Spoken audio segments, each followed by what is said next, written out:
Od Srbije ih deli administrativna linija ili granica, od Kosova brojne nepoznanice o funkcionisanju pravnog sistema. Komplikovane i nejasne procedure ih čekaju i na jednoj i na drugoj strani. Ovako ukratko izgleda funkcionisanje privrednika sa severa Kosova koji posluju na teritorijama opština Severna Mitrovica, Zvečan, Zubin Potok i Leposavić. Glavni problemi nastaju upravo na prelazima kojih na severu ima dva, Jarinje i Brnjak. I pored toga što je Briselskim sporazumom regulisan slobodan protok ljudi, robe i usluga, privrednicima su ove linije nekada nepremostive, veoma često povećavaju cenu njihovih roba i usluga. Iz Intera preporučuju da je neophodno formirati interresornu radnu grupu koja bi se bavila rešavanjem problema privrednika sa severa Kosova. Imamo mnogo problema. Recimo, naš problem je što mi kad kupujemo robu iz Srbije ne možemo da dođemo tamo gde i normalno idemo preko Novog Pazara i na prelaz u Brnjaku, već moramo da koristimo prelaz u Rudnici, što nam opet poskupljuje, odnosno povećava troškove poslovanja, naravno još ako je zimsko vreme, pa ne može preko brda, pa teški kamioni ne mogu da prođu. Ne kažem da je to za svu robu, ali za većinu robe mi moramo da koristimo iz Zubinog Potoka kada uvozimo robu ili kupujemo robu iz Srbije, mora da koristimo prelaz na Rudnici. Kad dođemo sa robom na prelaz, daje se apsolutna sloboda nekom carinskom službeniku da procenjuje koliko će naplaćivati dažbina na tu robu. Neki od identifikovanih problema privrednika sa severa Kosova jesu to što oni posluju u dva sistema, neki posluju i u kosovskom i u srpskom pravnom sistemu. Drugi problem jesu dvostruko oporezivanje, što utiče na cenu proizvoda, samim tim i na konkurentnost proizvoda na tržištu. Problem jesu i nedovoljno jasne carinske procedure. Takođe, ograničena sloboda kretanja i nedostupnost ličnih dokumenata predstavljaju veliki problem u poslovanju privrednika sa severa. Još uvek nerešeni imovinsko-pravni odnosi i dokazivanje posjedovanja imovine prilikom apliciranja za neka sredstva ili za kredit ili za subvenciju. Bilo je problema nabavke sirovina, bilo je problema sa prenosom sirovina preko administrativne linije, bilo je prednabavka sirovina, bilo je problema sa probijanjem tržišta prema južnom delu.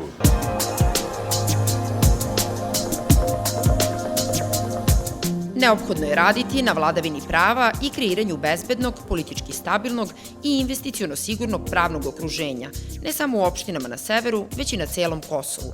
Jedna je od preporuka analize stanja privrede na severu Kosova koju je uradio Institut za teritorijalni i ekonomski razvoj.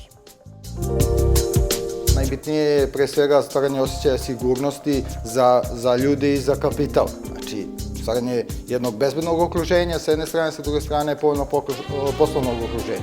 Bez bezbednosti nema ekonomije. To je sa jedne strane. Sa druge strane, potrebno je sredstva koje sad idu uglavnom u javnu potrošnju, razvoj infrastrukture, koja ponekad je zaista neshvatljivo koji su sve to infrastrukturni projekti koji u najmanju ruku su strateški.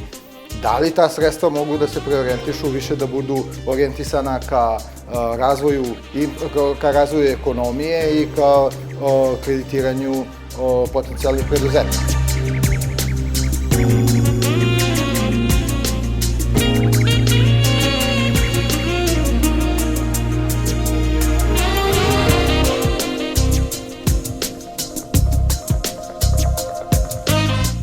Do 2000. godine privreda u 4 severne opštine je bila oslonjena na društvena preduzeća koje su zapošljavala najveći broj ljudi iz ovog kraja.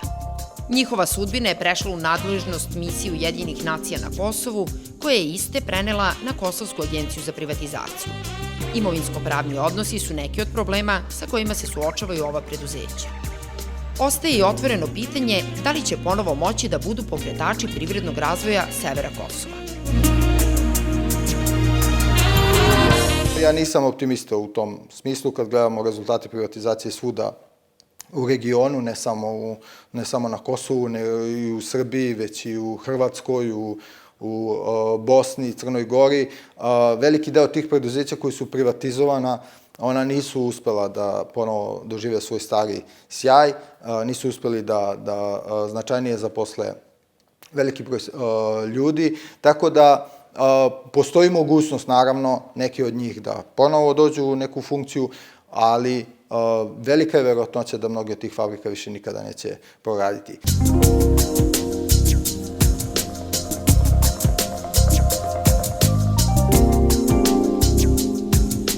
Od nekadašnjih proizvodnih giganata danas u ograničenim kapacitetima posluju jedino rudarsko-metalurško-hemijski kombinat Trepča, tekstilno preduzeće Nju Javor iz Zubinog Potoka i fabrika Lola u Lešku. Trenutno u fabrici radi 156 radnika. Delatnost fabrike je izrada mašinskih delova iz čeličnih otkovaka, slobodno i kalupno kovanih. Fabrika je u tom periodu rada, da kažem, bila i interno i eksterno orijentisana u smislu da je zadovoljavala potrebe i matične fabrike Lole i eksterno je za potrebe drugih kupaca.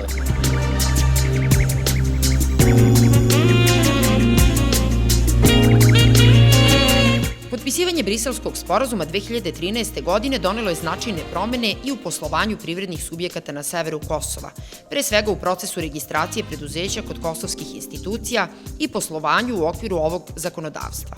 Najvažniji i najdominantniji razlozi zbog kojih je povećana registracija privrednika sa severa Kosova u kosovski pravni sistem jesu ti da bi oni mogli bolje da se povezuju i da posluju sa privrednim subjektima koji posluju na ostalim delovima Kosova, zapravo na južnom delu Kosova. Takođe da bi mogli da legalno posluju i vrše uvoz i izvoz robe i usluga u Srbiju.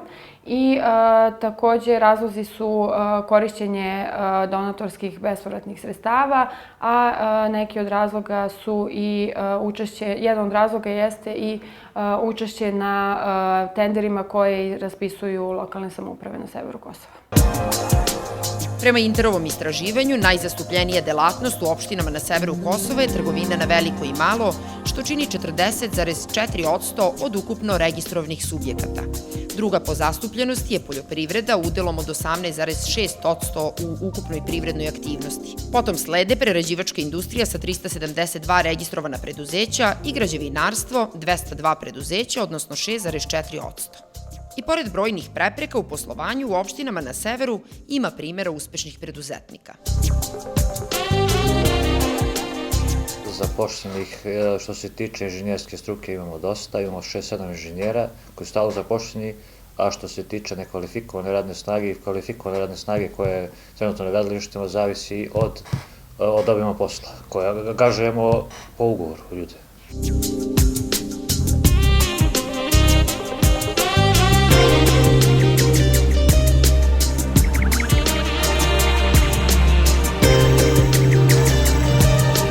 Na severu Kosova takođe ima uspešnih primjera u socijalnom preduzetništvu. Od 2016. godine u Severnoj Mitrovici funkcioniše preduzeće Veza, koje se može pohvaliti širokom paletom proizvoda.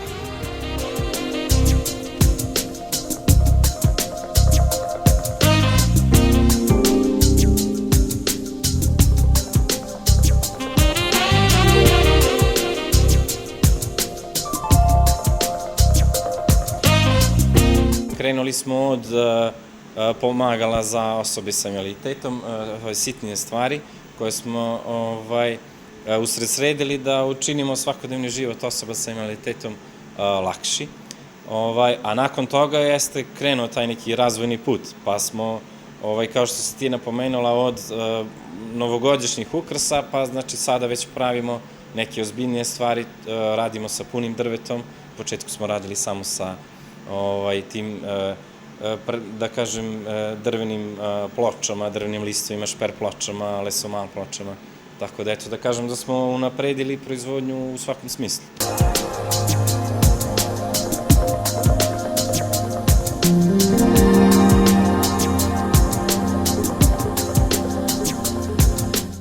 Jedno od uspešnih preduzeća na severu Kosova i pekara Kolašin iz Zubinog Potoka, koja svoje proizvode distribuira u srpskim sredinama na Kosovu, kao i u opštinama Raška, Novi Pazar i Kraljevo.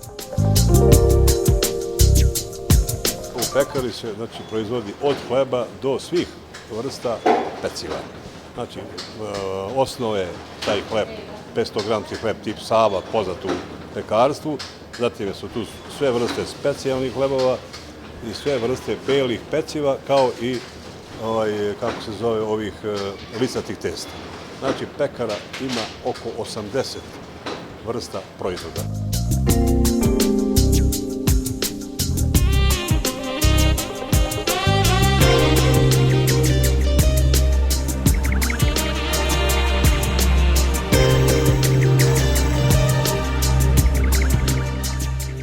Poslednjih godina u opštini Zubin Potok se značajno razvio turizam kao privredna grana. Počelo je 2013. godine Interovom inicijativom Outdoorin, koji danas uspešno radi na promociji Ibarskog Kolašina kao atraktivne turističke destinacije i organizovanju turističkih tura za ljubitelje aktivnog turizma.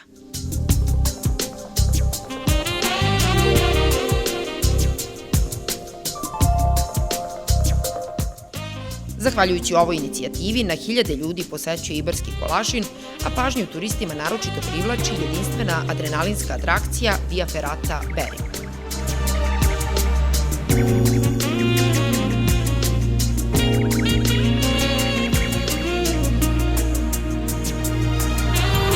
Mi ćemo u narednom periodu svakako raditi više na jačanju turizma u ostalim opštinama, pre svega Zvečanu, delom Mitrovici, jednim delom možda i u Leposaviću.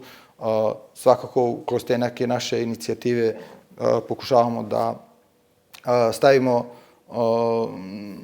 u fokus šta sve ima od turističkih objekata, turističkih potencijala u svim ovim opštinama.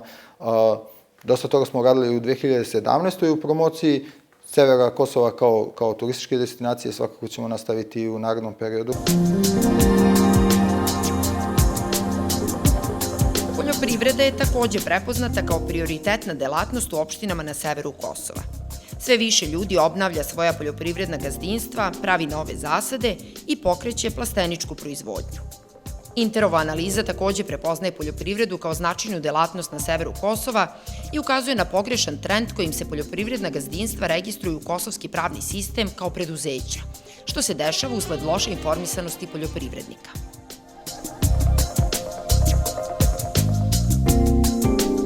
Jedino je rešenje kao ovo što smo mi uradili, da imate svoje udruženje, osnujete, napravite, kažu zadruge, u stvari ne zadruge, to su jednostavno udruženja da se vi udružujete i vraćam se na one sitne parcele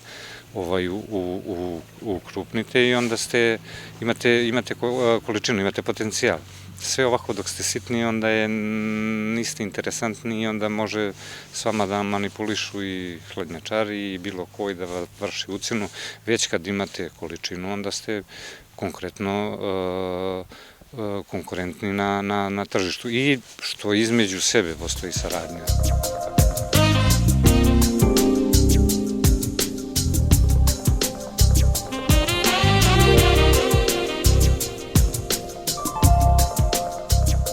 Nagomilane probleme privrednika bi trebalo da rešavaju privredne komore.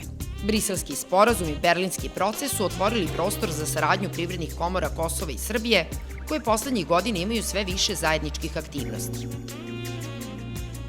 Radili smo na usaglašavanju fitosanitarne dokumentacije, veterinarskih sertifikata, bavili smo se usaglašavanjem procedure za plasman lekova iz Srbije na Kosovo i to su sve praktično sporazumi, odnosno sertifikati i formulari koji su usvojeni. Samo ove godine smo imali najmanje 5 raznih trgovačkih delegacija iz Srbije i obrnuto. To je prvi indikator.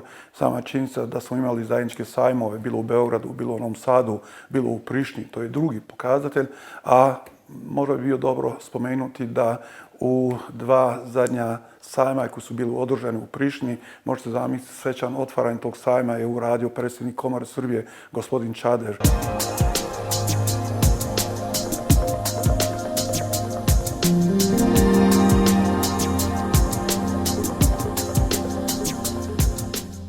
Pre potpisivanja Briselskog sporazuma, privrednici sa severa Kosova su bili članovi Privredne komore Kosova i Metohije, koja posluje u sastavu Privredne komore Srbije. Od 2013. godine situacija se menja, jer sve više privrednika funkcioniše po zakonima Kosova. Kao deo rešenja ovog problema, Inter predlaže formiranje i osnaživanje poslovnog udruženja privrednika sa severa Kosova. Iz privrednih komora Kosova i Srbije se čuju nešto drugačiji glasovi.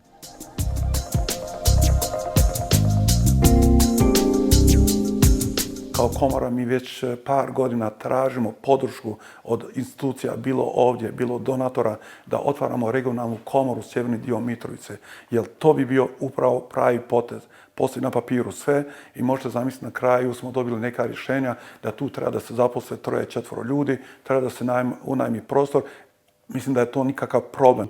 Ono što mi potenciramo kao Privredna komora Srbije jeste da moramo mnogo više, naravno to je posao za vladu, ali mi koliko možemo da, ako kažem, lobiramo, pritiskamo, da se što više razmišlja o ukrupljavanju i zajedničkom ulaganju na Zapadnom Balkanu kompanija iz oblasti koje su, ako kažem, kompatibilne. Iako je Briselski sporazum doneo pozitivne trendove kada je u pitanju saradnja privrednih komora Srbije i Kosova, ekonomski razvoj nije prepoznat kao prioritet razgovora u Briselu. Aktivnosti donatora takođe nisu značajnije fokusirane na ekonomski razvoj ovih opština, a i sredstva koje su do sada utrošena nisu dala očekivane rezultate. Prema rezultatima studije Da li živimo bolje, koju je Inter objavio tokom 2016. godine, ulaganja na severu Kosova su se uglavnom odnosila na razvoj komunalne i putne infrastrukture, dok je znatno manje sredstava uloženo u razvoj privatnog sektora i zapošljavanja. U tom smislu, jedna od preporuka Intera je da bi iz sredstava Fonda za razvoj severa Kosova trebalo formirati garancijski fond za finansiranje preduzeća sa severa. Interesantno je da na severu Kosova nigde ne postoji ni jedna industrijska zona. Ako već mora da se radi nešto u infrastrukturnom smislu, zašto se ne bi uradila industrijska zona? Industrijska zona bi naročito bila interesantna na potezu Zvečan Mitrovice i pre svega u opštini Zvečan, gde bi moglo da se izmeste svi privredni objekti iz samog grada i jednog i drugog urbanog naselja, izmeste se negde van grada i gde bi moglo da se ostvari neka ekonomija koja ne bi opterećivala sama naseljena mesta. Visoka stopa nezaposlenosti je problem koji postoji svuda u regionu. Na Kosovu je u 2017. godini iznosila oko 30%. Ovim pitanjem se na severu Kosova bave Nacionalna služba za zapošljavanje, koja radi po zakonima Srbije, i Agencija za zapošljavanje Kosova, koja u opštinama Leposavić, Zvečan i Zubin Potok funkcioniše poslednje 2 godine. Budućnost u zapošljavanju je ili samozapošljavanje ili pokretanje nekih novih biznisa, znači preduzetnička kultura u prvom redu. Imamo neke aktivne mere tržišta rada koje podrazumevaju subvencije poslodavcima da zapošljavaju novu radnu snagu i obuke na radu. Kroz te obuke na radu imamo neke donatore s kojima smo radili, to je GIZ i UNDP. Iako i građani nezaposlenost identifikuju kao prioritetni problem, preduzetnici kažu da je teško naći radnike, a pre svega nisko kvalifikovane.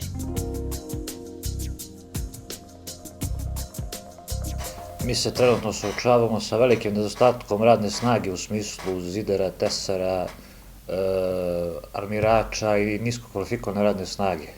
I uvek je otvoren kod nas konkurs za prijem tih radnika. Bilo bi poželjno da na nekom da se u budućnosti razmišlja o tome. Obzirom da ova pekara jednog dana će sigurno da bude, da se broje stotine radnika, da ima neku obrazovnu instituciju koja će da usmeri ljude.